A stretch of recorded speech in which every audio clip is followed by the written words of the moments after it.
Hacia la época en la que se orientan los poemas homéricos, la cultura micénica griega se hallaba en el apogeo de su civilización. Estos se desarrollaron en el período prehelénico, al final de la Edad de Bronce, entre 1184 y el 1250 a.C. La civilización micénica era parte a su vez de la civilización egea, así llamada porque estaba alrededor del mar Egeo. La cultura griega era una cultura generalmente patriarcal, aunque la vastedad de su territorio y la ausencia de un líder totalitario que dictara las normativas sobre cómo debían comportarse todos sus estados favorecía la multiculturalidad en la nación, permitiendo que cada pueblo conservara su idiosincrasia.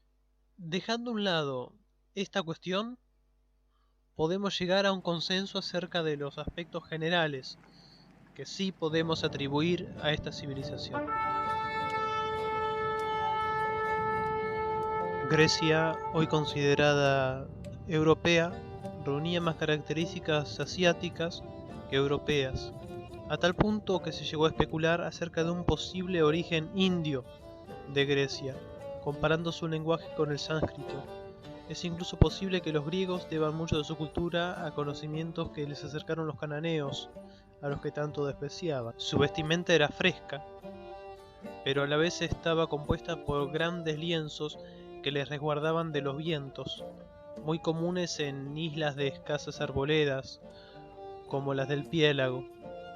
Las prendas, que eran de exquisita elaboración, pero de confección simple, se llamaban peplo para las mujeres o quitón y matón para los hombres. A eso se refiere Homero cuando habla de Afrodita y dice la del peplo dorado, porque bueno, en teoría tenía una vestimenta de ese color.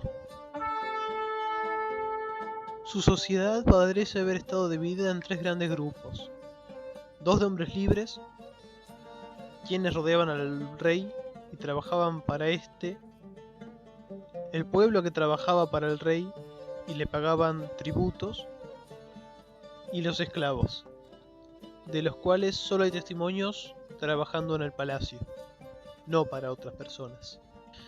La organización política general no puede ser conocida con certeza por falta de documentos históricos de precisión, pero sabemos que Grecia estaba dividida en varios estados. Los citados en Ilíada son Micenas, Pilos, Orcómeno, Esparta e Ítaca. La arqueología no puede confirmar la existencia de estos dos últimos. El término rey de los aqueos, que se usaba en el libro de Ilíada, es comparado con el término Ahiyawa, que usaban los hititas, que eran una civilización anterior a la micénica, que habitaba en este mismo territorio. Aunque, bueno, nuevamente nos encontramos con el problema de la nulidad de documentos históricos de la época.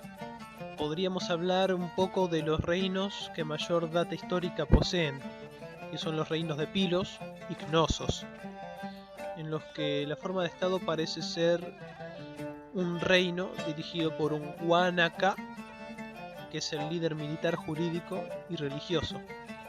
Dicha palabra se puede comparar con el vocablo Anax, que se usa en Ilíada, que quiere decir señor divino, soberano o señor de la casa.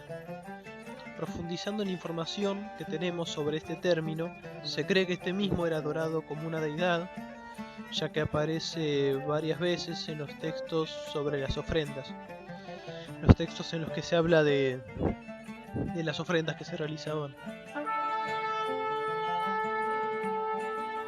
La economía estaba controlada por los escribas, que administraban y contabilizaban entradas, salidas, productos, trabajos y raciones. También había un Dúmate, que supervisaba el dominio de la economía en cada ciudad específica. Su principal cosecha eran los cereales, el olivo, el aceite de olivas. También producían perfumes y los animales que criaban eran principalmente ovejas y cabras, por las mismas razones que el hijo de Ulises, Telémaco, le cuenta al amigo de su padre. Dice que tu ciudad no contaban con tanto espacio como para criar caballos. Y bueno, también hay otra particularidad que es que donde hay mucho viento, como esas islas, el pasto no crece largo, sino que crece muy a ras del piso. Y los caballos no pueden comer ese pasto por la disposición de los dientes y labios, igual que las vacas. Bueno, entonces las cabras y las ovejas tienen los dientes más finos y les permite comer ese tipo de pasto corto. La lana y el lino eran las telas más usadas y el bronce era el mejor material que se podía trabajar por su resistencia y las últimas técnicas de forjado, y se usaba tanto para armas como para ornamentación.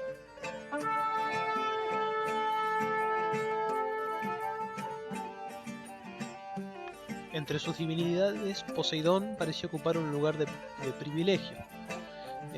Hay también unas diosas llamadas Damas o Madonas y una diosa madre llamada Diwa, de la que se sabe poco. Los principales dioses eran Zeus, Hera, Ares, Hermes, Atenea, Artemisa, Dionisio y Apolo. Con respecto a los templos, ninguno parece ser perteneciente a esta época. Son todos anteriores o posteriores. Los que sí hay indicios de una adoración domiciliar y un culto a ciertos dioses menores.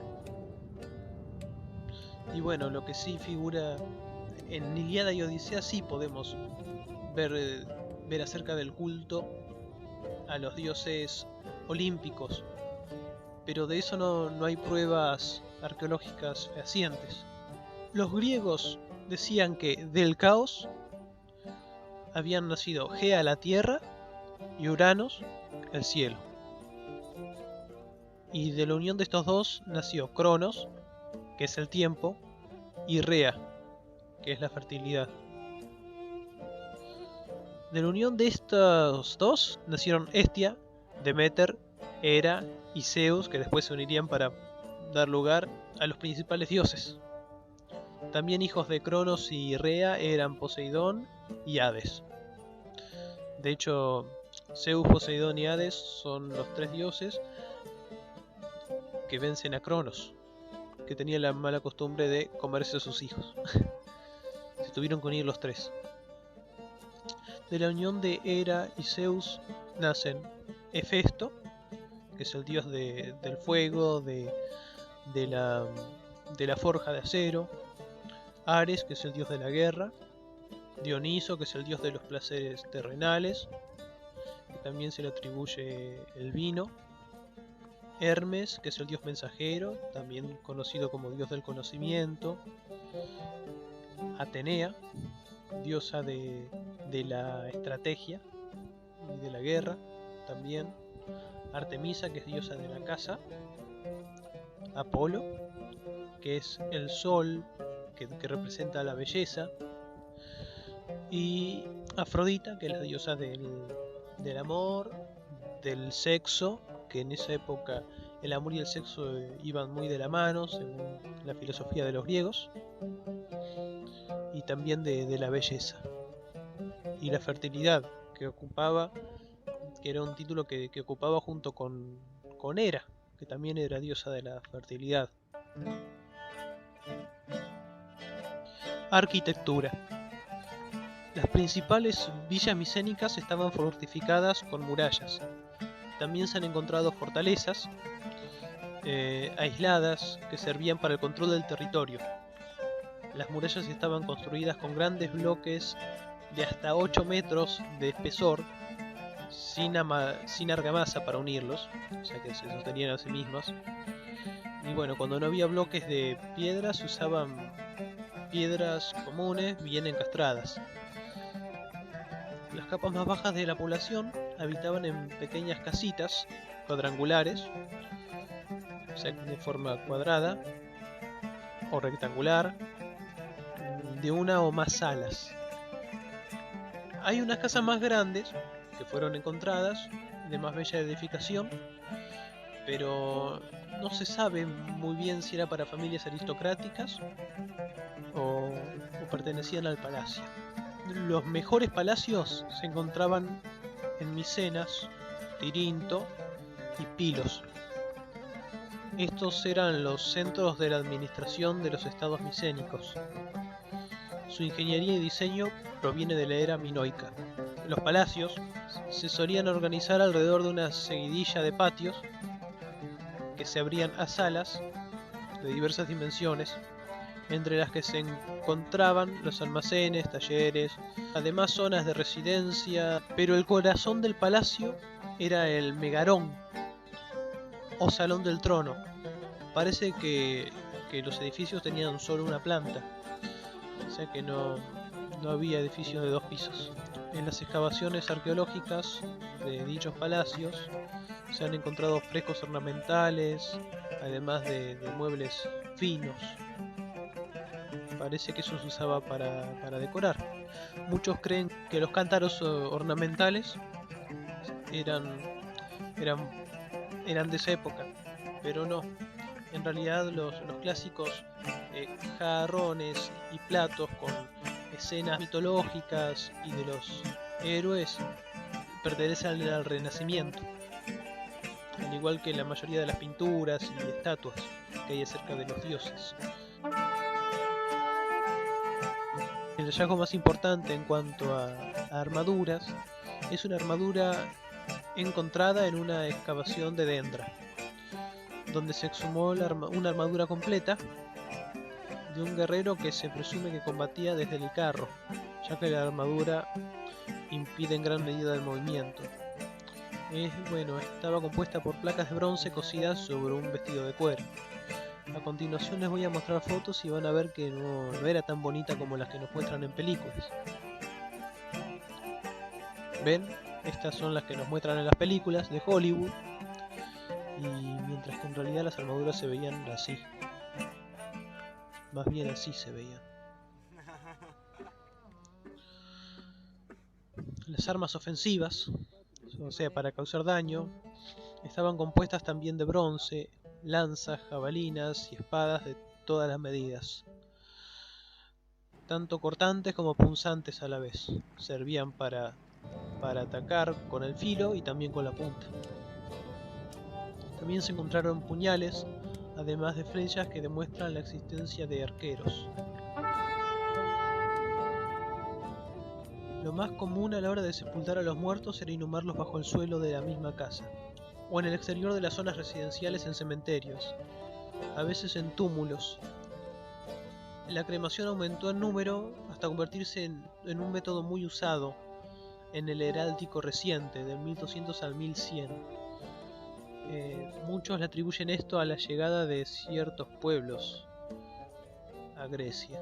Las tumbas más importantes de esa época se encuentran en Micenas y corresponden a los personajes que aparecen en los poemas homéricos de Agamenón y las tumbas también de Clitemnestra y Egisto, que aparecen en Odisea.